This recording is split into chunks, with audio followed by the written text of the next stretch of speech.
Good morning. It's Monday, February 24th. Thanks for joining us on Up to the Minute, where we're bringing you all the news, announcements, and events, plus a couple of special guests. I'm Dr. Amy Tan, Dean of HCC's English and Communications, and I am joined today by Benjamin Escobar, our HCC TV production specialist. Good morning, Benji. Good morning, Amy. It's always a pleasure to be here on the show with you. It's wonderful that you were able to step in today. How was your weekend? It was great, kind of relaxed around the home, so can't complain. Didn't do too much, which Yeah, is the always good. weather, right? The weather kept people in, I think. Yeah, that's what happened. So I wasn't too mad at it. It's good to relax. Well, we are live on HCC TV and on Facebook, but how can people find us? Yes, like you said, we're live on just Facebook page, not HCC TV, where you can catch rebroadcasts of this show at noon, 5 and 10 p.m. Monday through Friday. Wonderful. Today, for Mental Health Monday, we're welcoming a special guest to discuss the HEROES program for veterans. So you're going to want to stick around for this. Benji will be interviewing Kresenda Foreman. She's the Director of Community Relations for the Center for Mental Health and Wellbeing. Good morning, Kresenda. Good morning, Amy. How are you? I'm doing well. I'm doing well. I'm looking forward to hearing all the information you're going to share with us. Absolutely, and I'm excited to share. Well, we'll be right with you. First, we are going to talk to a history department member. She is discussing a new medical humanities badge. And so we'd like to welcome Dr. Lauran Kerr-Heraly, one of our own HCC history professors. Welcome back to the show, Lauran. Thank you. Thanks for having me. Lots of fun stuff going on. It really is exciting. I understand you do research on African American female medical physicians with a particular focus on Houston. That sounds just incredibly interesting and fascinating. I bet your students love to hear about your area of specialization. Yeah, I love to share it with them because, medicine employs so many people in this city, and so many of them want to pursue medicine that it's really nice to be able to share some context and share some really amazing stories about where Black physicians have come from and how much they participated to build up healthcare in Houston and make it more equitable. So it's really exciting. Yeah, that's great to hear about our city and the inspiring Black females who contributed to the development of our wonderful city. So you are a public historian. So talk to us a little bit about how you share information as a public historian. So, public history is it has a wide definition. Often it refers to people who work in museums or produce websites or things like that. In my main role as a professor at HCC, I'm teaching, I'm imparting historical information that way, but I also participate in projects around the city I was involved with the Center for Public History in creating a website, like an online exhibit about Black medical history in Houston. And so that's really exciting. And so I use that website in my class so that we can kind of bring in that information into the classroom. And I also have a personal website where I share a lot of this information. I've written articles about it that are freely available on the web. So, they're not behind a paywall and a fancy journal. They're available for everyone to see. So, and then I also recently gave a lecture at the Texas Medical Center Library about the history of Black physicians and hospitals in Houston as well. So it's really nice to kind of be well-rounded about how we share that information. Well, I really appreciate your openness. In in the academic world, of course, we have something called open educational resources and open access material. And so I'm 100% in favor of making historical documents and information freely accessible to everyone in our community, because that's how we all learn and grow. And I am so excited to hear, I know we're not here to talk about your specialization, but I mean, it really is a fascinating topic to think about how the world of medicine grew. And, in the 1800s, to be a doctor wasn't even really, it wasn't a respected field. And, how that transformed and how important and significant it is today. And that recovery work is critical. I just have to throw that out there. Yeah, absolutely. So tell us, I know you came here to talk about the Medical Humanities badge. So tell us about that. Oh, I am so thrilled that this is happening.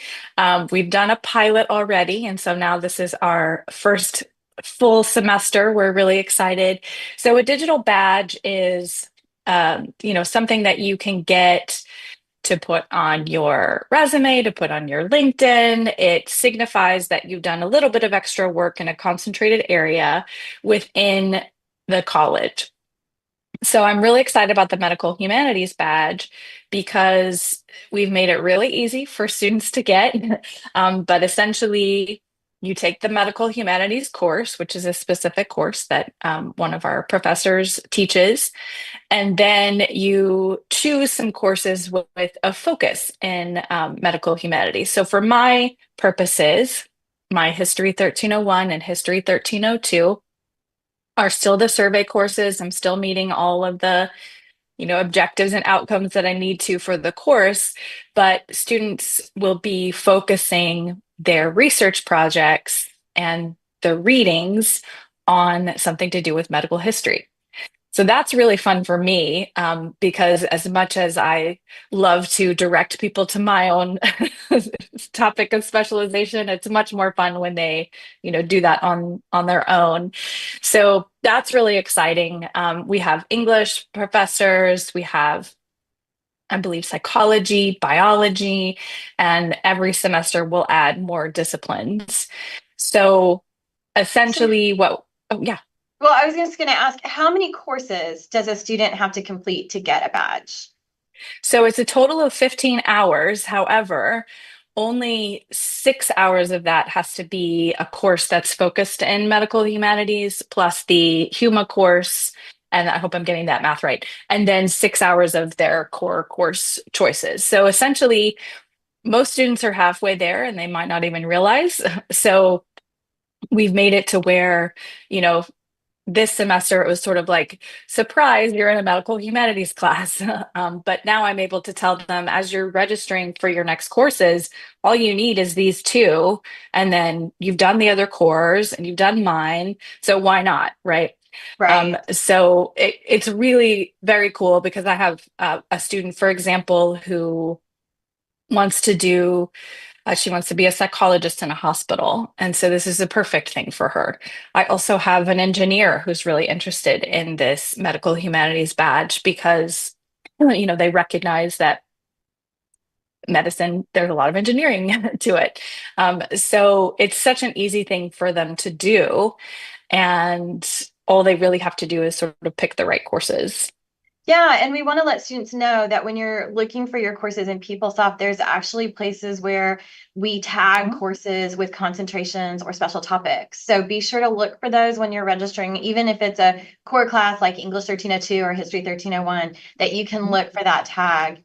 Well, and before we run out of time, I want to hear more about other things you're doing. You're an innovation fellow. Tell us what you're working on. Yeah, so I joined the Innovation Fellowship in 2000, and we say once a fellow, always a fellow. And so some of the things I've just kept working on innovative stuff, and I really love being in that, that fellowship that where I can say, I run the Teams chat for the Innovation Fellows, and sometimes people will go on there with whatever weird idea they have, and we'll be like, yes, here's how you can make it happen. So I'm still preparing to do my escape room again for my students. And I'm working on, of course, the Medical Humanities badge and then the Back to the Future program. So this is Tell something else that students can get involved in. This is a college-wide competition. I love food, and this is something fun that I put together with other colleagues, Professor Nazanin Hebel in particular. And we worked together to create this competition with Chef Katie Rangel and the pastry department. And so students will join in and tell something about the food. You know, for example, we've had we had a pastry student do chocolates, and then we had a history student tell the history of chocolate, and we had a biologist talk about what chocolate does to your body, etc. And then they make a video together, they do a taste test, and it's a really fun event that happens in April. And do you have some dates for that when that's coming up? We do. It's It's okay. It's in April. It's in April. You'll come back and tell us the exact date. Yes, but students should absolutely. be looking for information and asking how they can get involved right now. And also students who are interested in the Medical Humanities badge can reach out directly to you and Absolutely. right, so they can do the Lauran Kerr-Heraly at HCCS.edu, and we're going to have all the information for all of this in our post after the show. So we Awesome. want to thank you, Dr. Lauran Kerr-Heraly, HCC History Professor, for coming and talking to us today. Thank you so much for having me. We really enjoyed it. Great information, and we're going to have to get you back to talk more about all that research and public information you do for our medical history here in Houston. Thank you. After a commercial break, Benji will be back to talk to our Mental Health Monday guests, so come right back.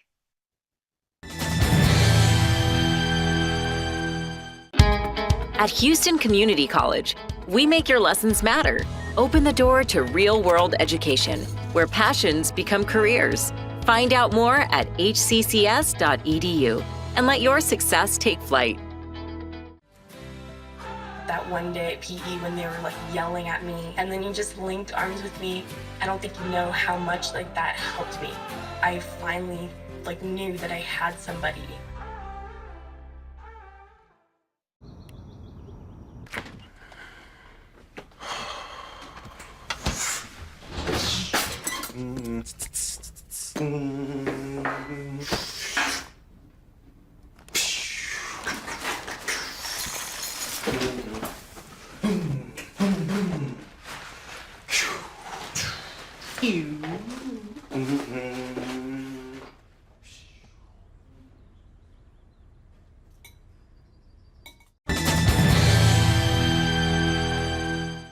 All right, welcome back to Up to the Minute. Again, we went from our commercial break, and now we have Kresenda Foreman, Director of Community Relations for the Center for Mental Health and Wellbeing. Welcome to the show for the first time, Kresenda. Yes, sir. Thank you for having me today. Of course. Though you have appeared in other HCCTV programs like Veterans Voice, which caught our attention, and that's how we kind of asked you to be a guest on our show. So thank you so much for being here. Tell us about your program, the Heroes Program, and who it serves. Absolutely. So, Family Service Center, we actually promote the mental health and well-being of individuals, families, through counseling, education, and prevention. And so, what the Heroes program does is specifically designed to support individuals with diagnosed conditions, enhancing their quality of life, relationships, mental outlook, the success of integration within their communities. It is available to all veterans, their dependents, including their children and spouses and surviving spouses as well. Awesome. That's good to hear. And so, being a program, I mean, how does funding work for the program, and are there any costs to the clients? So actually, the Heroes program is totally grant funded, and that means that we are able to provide our services at no cost to all of our clients that falls under that program. So they wouldn't have to pay for anything at all. It will be totally free for everyone that it covers. Awesome. And I mean, I want to know a little bit more of the history of this program and how it came to be? I mean, has this been going on for a while already? Is this new? Can you tell us more about that? Yes, so this program is actually fairly new. We started in September. And so we actually have two main components of the Heroes program and what they offer as well. The Heroes program, it has two primary services. So one is clinical counseling and the other is peer support. So the clinical counseling covers a wide range of issues. It includes PTSD, mood disorders, relationship and family concerns, substance abuse, suicide ideation and behaviors, anxiety, and adjustments to disorders. But uh, with our peer support side of it all, which is directed, our program director, Mr. Harris, and Ms. Brittany Green, and Mhm. also newly myself. I just got certified to be a peer support specialist. Um, Awesome. yes, thank you.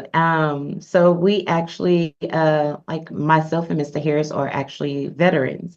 And so he and I are definitely, and Miss Brittany Green are definitely committed to assisting with service connections, housing, and other case management needs for that veteran.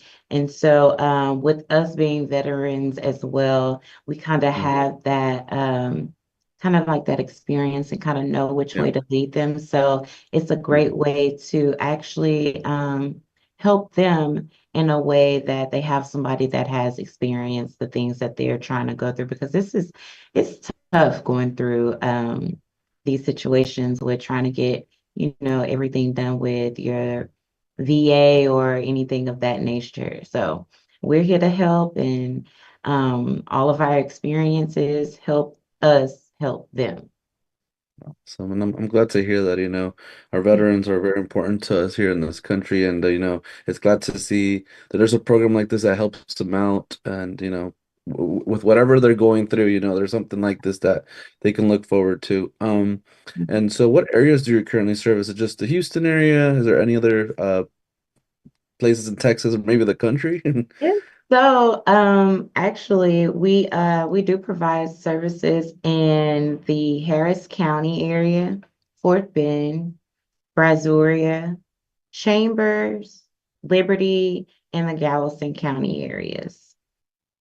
Awesome, awesome. So pretty expansive here in the Houston metropolitan area, if you could say, right? Yes, sir, absolutely. Awesome. And where are your office locations? Yeah, you could probably visit the office, and now with the marvelous technology that we have at our Right. hands, do you offer remote services as well? Yes. So we actually have two office locations, one in Texas City and one here in Galveston as well. We just opened a new location in Baytown. And so we're excited about that. Be looking out for our grand opening. And also, we do offer telehealth video appointments for those who prefer remote. And also, we have a special deal to where the Texas Veterans Commissions, they'll allow us to use a space at their locations, at certain locations. So whenever we do the intake with the veteran, Hmm. we work to actually connect them to the closest TVC office that they are near, that we can meet them at and be able to meet with them in person if that's something that's needed. And Okay. then if anyone needs to schedule an appointment, it's very easy. You can call our phone number at 409-762-8636, or you can email us at fscintake@fscgal.org. Awesome, awesome. I know you also are part of the Center for Mental Health and Wellbeing. Aside from the Heroes program, is there anything that y'all do for just the community as a whole? Oh, Maybe somebody for me? oh yeah, absolutely. So we do provide mental health services for, like I said in the beginning, individuals and families. So with us being a nonprofit, we've been around since 1914. And so we have all types of mental health services that anyone may need, whether it's just for yourself or your family. We're also located in schools here in Galveston County, and we're trying to expand as well too, just so we can have, that social emotional learning involved in our schools as well, which is the phase program. And so with a family service center, we do have a lot of different components that we do serve whatever any individual needs. So no matter what it is, whenever you do your intake, we most likely have a program that fits you best, and we'll be able to help with little to no cost. Awesome. I'm glad to hear that. Thank you so much, Kresenda Foreman. She is a director of community relations for the Center for Mental Health and Wellbeing, and she's also our Mental Health Monday guest. And we'll have all of your info on our post after the show. Thank you so much for being here. Thank you for having me. You have a good day. You too, of course. All right, coming up next, we have a quick commercial break, but Amy and I will return with some news and announcements, so stay tuned.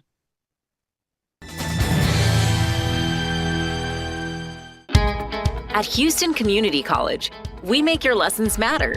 Open the door to real-world education, where passions become careers. Find out more at hccs.edu and let your success take flight.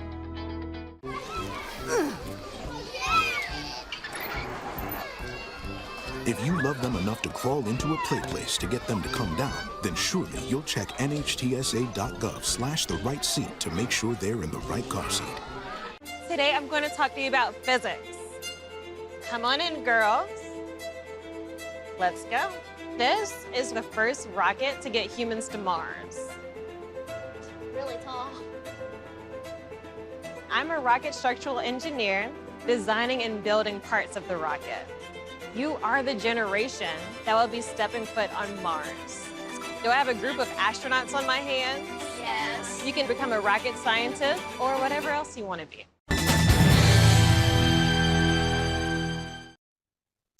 And we're back with some news and announcements.